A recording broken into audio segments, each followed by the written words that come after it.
In the fall of 1999, I had made such a mess of my marriage that I resigned my church in the Denver area and moved my young family to the Pacific Northwest, where a little church in Sumner, Washington took us in and loved us back to life.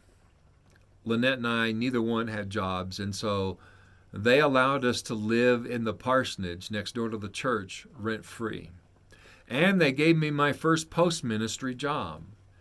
Now, that job wasn't very glamorous. They had bought a house next door to the parsonage that the city had condemned. It seems that a lady had lived in that house for some 48 years with about 18 cats, and when the city condemned the house, the family put her into assisted living. And that's when the church bought the property and then needed to tear down the house so they could pave it for church parking. So my first post-ministry job was to tear down a condemned cat lady's house for $10 an hour. So, week by week, month by month, brick by brick, board by board, I tore down that house.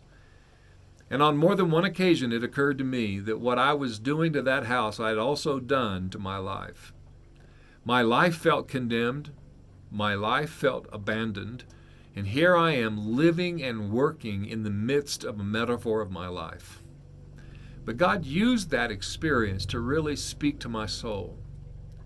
Well, I had taken out all of the outlying buildings and hauled them off to the dump. I'd taken the porch off and all the steps and hauled them to the dump. I'd taken a lot of the siding off and many of the non-load-bearing walls inside the house. And so one day I decided that I would take a shot at cleaning out that bathroom. And so when I went in there, I took the sink off and I hauled it out to the truck to be taken to the dump. And the only thing that was left was the tub and the toilet. Well, the tub looks kind of intimidating, so I decided to leave it for last and decided to work on taking that toilet out to the truck. So I took the tank off the top, and it happened pretty easily. And then I came back to work on that bowl, and I unscrewed the bolts that hold it to the floor, and I undid the piping from behind, and I jiggled it, and it wouldn't release. I jiggled it again, and it wouldn't release. I'm getting kind of frustrated at this point. I'm pushing and I'm pulling and nothing's happening. It's like something is holding that down on the floor, working against me. And I pushed and pulled some more. And finally, in desperation, I wrapped my arms all the way around that bowl. And with my head inside, pulling with all of my might, the thought came to me, how many times has that cat lady sat right here?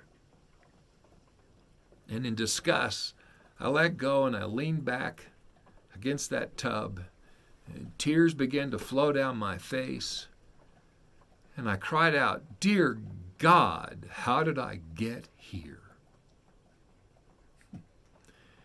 2 months before that, I was on the board of trustees at Lifeway Christian Resources. A few months before that, I had been invited to speak at the Fellowship of Christian Athletes camp in Estes Park, Colorado. I was the former president of our denomination.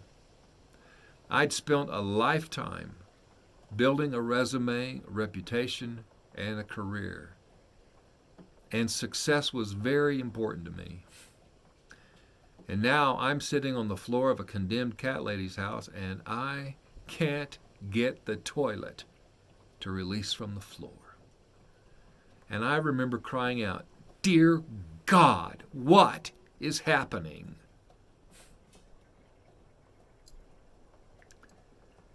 And louder than an audible voice, I heard God say, "You are with me, and we are going to be just fine."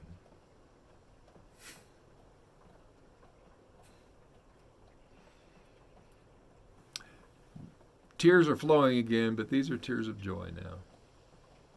God was with me on the floor of a condemned cat lady's house. Emmanuel. I got up, dusted myself off, and went over to the house and washed my hands. And Lynette had prepared a lunch. We sat down and ate our sandwich.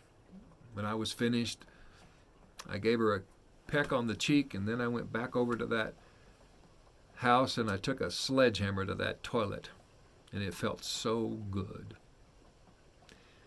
But it was that moment where I discovered for sure that God loves me, not based upon what I do, not based upon how successful I am, not based upon anything, but the fact that He is God and I am Joe. I am His beloved. I learned that being is more important than doing. May you learn that too, without going to a cat lady's bathroom to learn it.